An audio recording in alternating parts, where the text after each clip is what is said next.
Hello everyone, welcome again.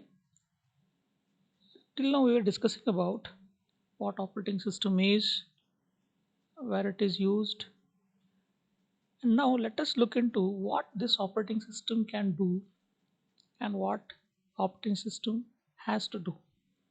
In the sense when we think of what operating system do or does, it depends on the point of view whether we are the point of view of user or the point of view of system.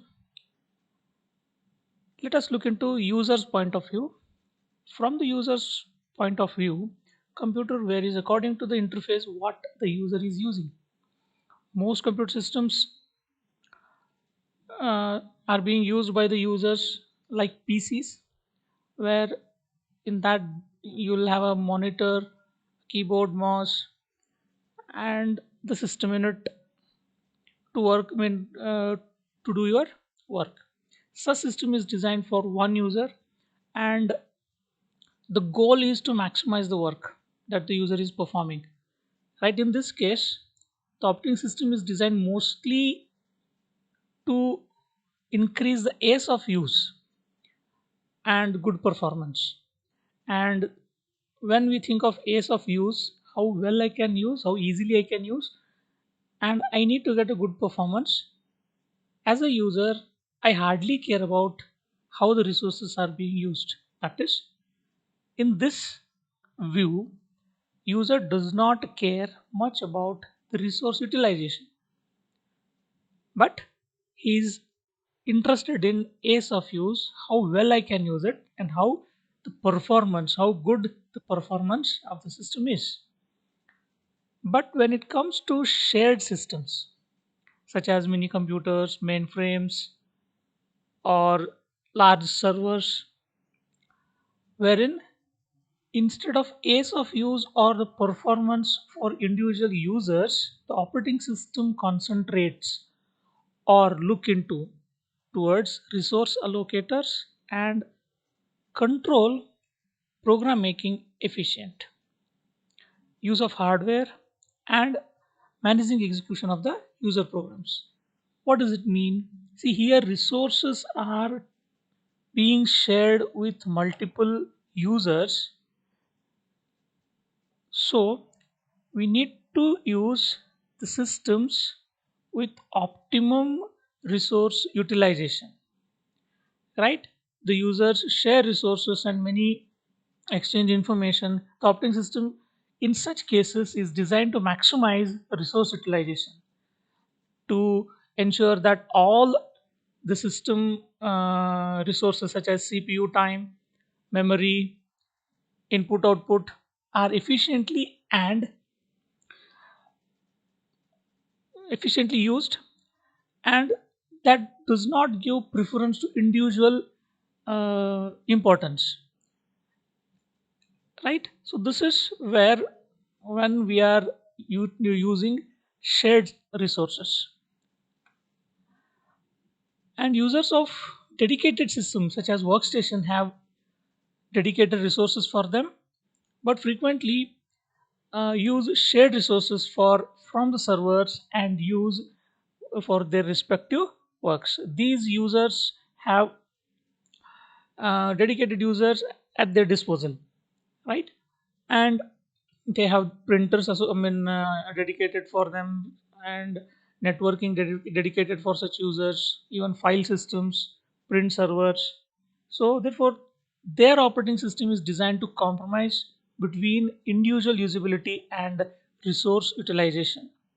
So when it comes to sharing, the resource sharing, so the optimum resource utilization is taken into consideration. When it is individual usage, the ease of use is concentrated. Let's look into other set of devices like mobile device like smartphones and tablets are have less resources. In fact, they are poor in resources. We do not have GBs of data, memory, and high speed RAMs and all. So resource is poor, but here the usability, battery life are considered the most. So operating system is designed such that or performs such that with limited resources we can optimize or increase the usability and the battery life. Mobile user interface such as touch screens, voice recognition, these are given importance in these operating systems.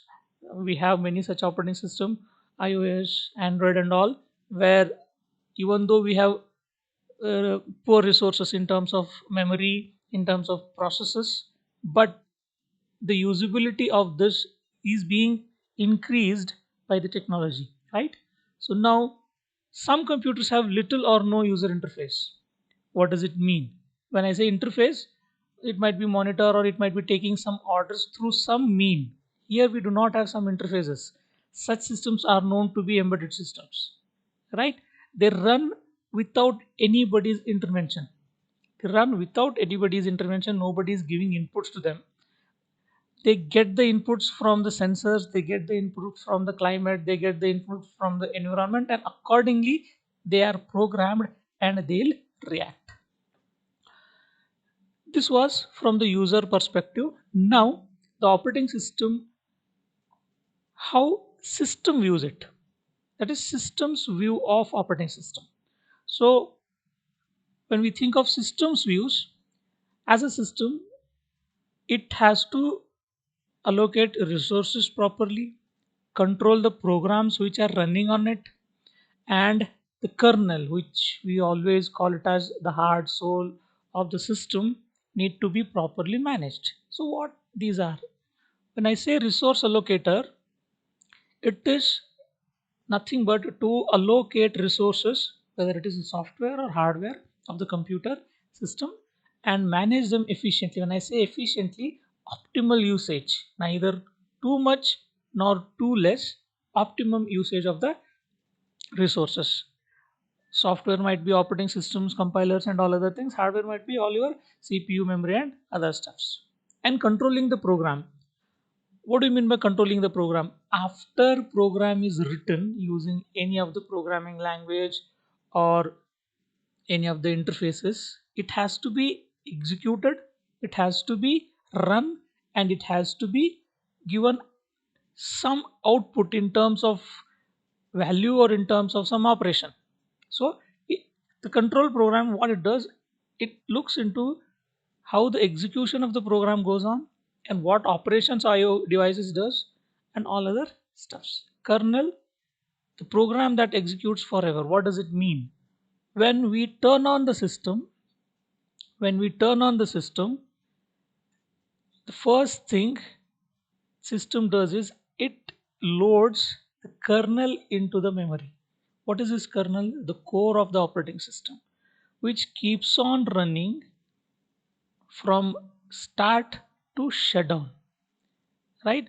Sometime resource allocator may go to sleep, sometime control program may go to sleep, but when it comes to kernel, which is nothing but which conveys all our instructions to the respective resources, is done by kernel.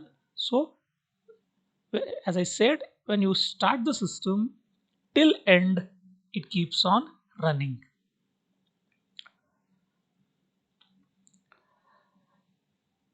And what operating system